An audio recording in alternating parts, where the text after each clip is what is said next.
नमस्कार. जर तुम्हाला घरगुती उपायांनी किडनी स्टोनवर उपचार करायचे असतील तर एक पत्थरचट्टा आणि 4 साखरेचे दाणे बारीक करून 1 ग्लास पाण्यासोबत रिकाम्या पोटी घ्या.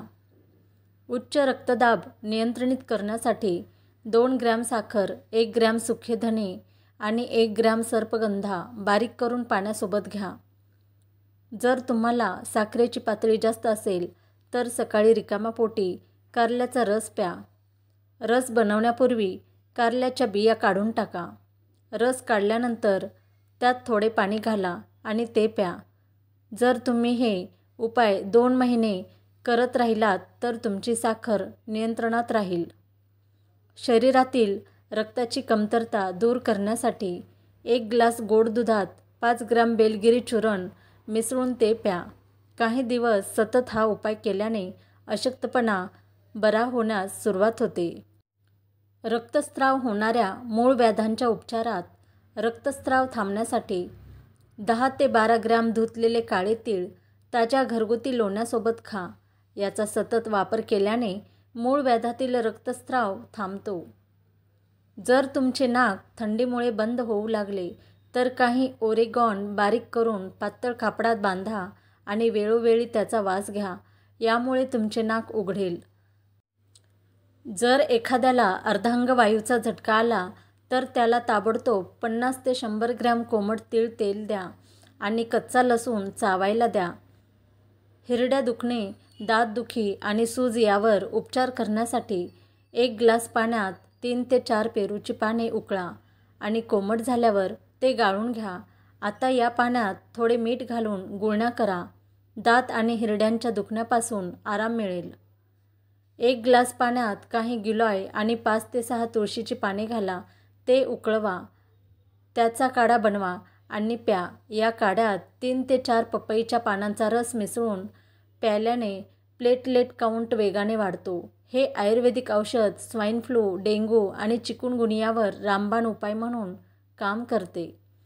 जर चेहऱ्यावर डाग आणि सुरकुत्या असतील तर बेसनात थोडी क्रीम, 2 चमचे लिंबाचा रस घाला आणि चांगले मिसळा.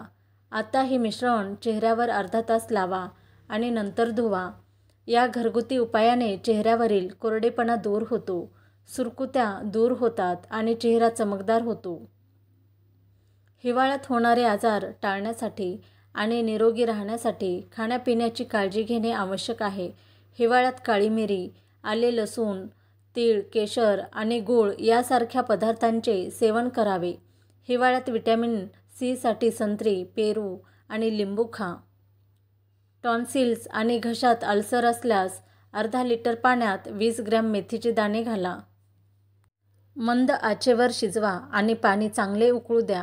पाणी थंड झाल्यावर ते गाळून घ्या. नंतर त्यात मीठ घाला आणि 5 ते 10 मिनिटे गुळण्या करा. दिवसातून 2 ते 3 वेळा हा उपाय केल्याने टॉन्सिल्समुळे होणारा त्रास कमी होण्यास सुरुवात होईल. लहान मुलांना दात येऊ लागतात तेव्हा त्यांना खूप वेदना होतात. याशिवाय उलट्या, जुलाब आणि ताप यासारख्या समस्या देखील उद्भवतात. अशा परिस्थितीत मुलांना संत्र्याचा रस दिल्याने त्यांची अस्वस्थता दूर होते आणि त्यांची पचनशक्ती वाढते. एका वेळी फक्त 2 चमचे रस द्या आणि तुमच्या मुलाला दिवसातून कमीत कमी 3 वेळा संत्र्याचा रस पाजा. केस गळती रोखण्यासाठी दह्याचा वापर खूप प्रभावी आहे. दही केसांना आवश्यक पोषण प्रदान करते. केसांना दही लावा आणि अर्ध्या तासाने केस धुवा. जर तुमचे केस गळत असतील तर आठवड्यातून 2 ते 3 वेळा हा उपाय करून पहा. यामुळे तुमचे केस मजबूत होतील आणि तुमचे केस सुंदर दिसू लागतील. काळी मिरी, ओवा, लाहोरी मीठ, जिरे, सुके आले, धने, जाड वेलची, पुदिना, काळे मीठ आणि अमोनियम क्लोराईड हे सर्व 10-10 ग्रॅम प्रमाणात घ्या आणि 3 ग्रॅम लवंगा घ्या. हे सर्व मिसळा आणि बारीक वाटून पावडर बनवा. आता दररोज 3 ग्रॅम पावडर पाण्यासोबत घेतल्याने पोटदुखी आणि पोटातील वायू बरा होतो. अन्न योग्यरित्या पचवण्यासाठी देखील हा आयुर्वेदिक उपाय खूप फायदेशीर आहे. टक्कल पडण्यापासून मुक्तता मिळणे म्हणजे नवीन केस वाढवणे, जुने केस गळणे थांबवणे. यासाठी 5 चमचे दह्यात 1 चमचा लिंबाचा रस आणि 2 चमचे काळे चणे पावडर मिसळून डोक्याला लावा आणि 1 तासानंतर धुवा. आठवड्यातून 2 ते 3 वेळा हा घरगुती उपाय करा. गुडघेदुखी आणि सांधेदुखीवर उपचार करण्यासाठी अश्वगंधा शतावरी पावडर आणि आवळा चांगले मिसळा आणि दररोज सकाळी पाण्यासोबत घ्या. यामुळे वेदना कमी होतील आणि सांधे मजबूत होतील. जर तुम्हाला संधिवाताचा त्रास असेल तर तो देखील या उपायाने बरा होऊ शकतो. लसूण तेलात सेलेरी आणि हिंग मिसळा, ते शिजवा आणि त्याद्वारे सांध्याची मालिश करा. सांधे आणि गुडघेदुखीपासून आराम मिळेल. घरगुती उपायांनी हृदयरोगावर उपचार करण्यासाठी 20 ग्रॅम गाजराचा रस, 40 ग्रॅम आवळ्याचा रस मिसळून प्या. या उपायाने रक्तदाब देखील नियंत्रणात राहतो. जर एखाद्याला मायग्रेनचा त्रास होत असेल तर डोक्याच्या ज्या बाजूला जास्त वेदना होतात त्या बाजूला नाकात शुद्ध गाईचे तूप घाला. यकृताची सूज आणि कमजोरी दूर करण्यासाठी दररोज सकाळी आणि संध्याकाळी 1 ग्लास पाण्यात 1 चमचा मध आणि 1 चमचा सफरचंद सायडर व्हिनेगर मिसळून प्या. यकृत मजबूत करण्यासाठी आणि उष्णता दूर करण्यासाठी हा एक प्रभावी उपाय आहे. चेहऱ्यावरील मुरमे आणि पुरळ दूर करण्यासाठी कडुलिंबाची पाने पाण्यात उकळा आणि या पाण्याने चेहरा धुवा. पाने बारीक करून पेस्ट बनवा आणि चेहऱ्यावर लावा. मूत्रपिंडाच्या आजारांना प्रतिबंध करण्यासाठी आणि त्यावर उपचार करण्यासाठी दर तासाला पाणी पिण्याची सवय लावा. पाणी पिल्याने किडनीमध्ये असलेले विषारी पदार्थ लघवीद्वारे शरीराबाहेर पडतात. लिंबू पाणी पिणे देखील फायदेशीर आहे. ते शरीराला व्हिटॅमिन सी प्रदान करते. जर तुम्हाला तुमच्या जास्त खाण्याच्या सवयीने त्रास होत असेल आणि भूक कमी करण्यासाठी आजीचा उपाय अवलंबायचा असेल तर तुमच्या जेवणात काळ्या आणि हिरव्या मिरच्यांचे सेवन करा. मिरची भूक कमी करते आणि लठ्ठपणा कमी करण्यास मदत करते. आयुर्वेदिक पद्धतीने नपुसकता किंवा पुरुषी कमकुवतपणावर उपचार करण्यासाठी 1 चमचा आवळा पावडर, 1 चमचा मध, 2 चमचे आवळ्याचा रस मिसळा आणि दिवसातून 2दा घ्या. या रेसिपीमुळे लैंगिक शक्ती वाढते आणि नपुसकता दूर होते. बद्धकोष्ठता दूर करण्यासाठी दह्यात मिसळून इसबगोलचे साल खा. कोबीचा रस आणि पालकाचा रस बद्धकोष्ठतेवर उपचार करण्यासाठी प्रभावी आहे. जर एखाद्याला ताप आला असेल तर प्रथम तापासोबत येणाऱ्या लक्षणाकडे लक्ष द्या. यावरून कळेल की तो सामान्य ताप आहे की मलेरिया, टायफॉइड, डेंग्यू किंवा चिकनगुनियामुळे होतो. जर तुम्हाला यापैकी कोणत्याही आजाराची लक्षणे दिसली तर एकदा डॉक्टरांचा सल्ला घ्या आणि चाचणी घ्या. गिलोयचा काढा प्यायल्याने कोणत्याही कारणाने ताप आल्यास आराम मिळतो.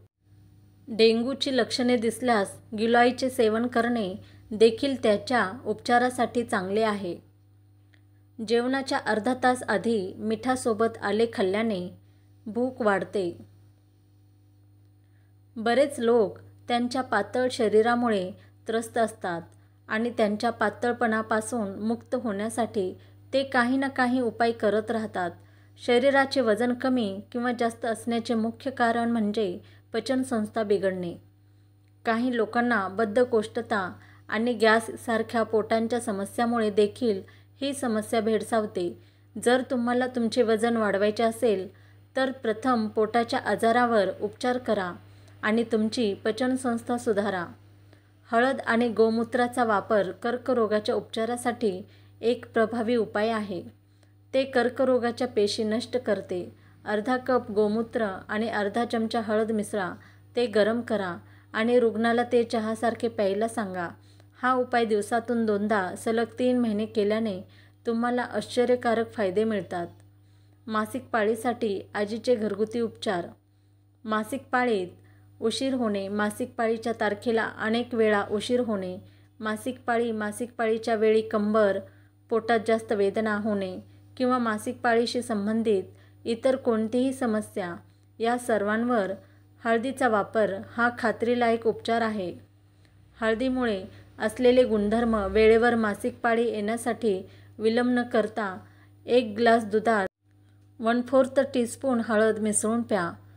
धन्यवाद. तुम्हाला जर ही माहिती आवडली असेल तर व्हिडिओला लाईक करा आणि चॅनलवर नवीन असाल तर चॅनलला